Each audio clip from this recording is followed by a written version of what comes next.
Hello guys, আজকে আমি review দিতে যাচ্ছি কোরিয়ান নতুন হিট ড্রামা টাইফুন ফ্যামিলি।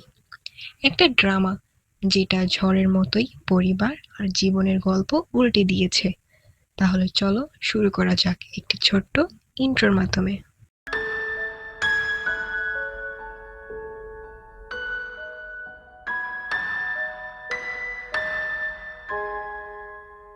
গল্পটা শুরু হয় 1997 সালের কোরিয়ান অর্থনৈতিক সংকটের সময়, যখন অসংখ্য মানুষ চাকরি হারাচ্ছে আর কোম্পানি দেউলিয়া হয়ে যাচ্ছে। সেই সময় হান পরিবার চালাচ্ছে ছোট একটা কোম্পানি যার নাম টাইফুন ট্রেডিং কোম্পানি। কিন্তু হঠাৎ করেই পরিবারের কর্তা নিখোঁজ হয়ে যায়। তারপর গল্পে কেন্দ্রবিন্দুতে আসে বড় ছেলে হান জুন ও, যে চরিত্রে অভিনয় করেছেন কোরিয়া বিখ্যাত অ্যাক্টর লি জুন হু, যে বিদেশ থেকে ফিরে এসে বাবার কোম্পানি আর পুরো পরিবারকে একসাথে রাখার চেষ্টা করে।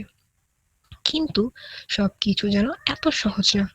কোম্পানির মধ্যে লুকিয়ে আছে বিশ্বাসঘাতকতা, গোপন লেনদেন আর এমন কিছু সত্য যা গোটা পরিবারকে কাঁপিয়ে দেয়। ড্রামাটার সবচেয়ে শক্তিশালী দিক হলো এর বাস্তব অনুভূতি। পরিবার, দায়িত্ব আর ভালোবাসার মধ্যে যে টানাপোড়েন, সেটা এখানে এত সুন্দরভাবে দেখানো হয়েছে যে তোমার চোখে জল আসতে বাধ্য। লি জুন-হো আর কিম মিন-হা দুজনেই অসাধারণ অভিনয় করেছেন এই ড্রামাটিতে। প্রতিটি পর্বে সাসপেন্স বাড়াতে থাকে আর শেষের দিকে এমন একটা টুইস্ট আছে যা তোমাকে ভাবিয়ে তুলবে আসলে ঝড় কাকে বলে।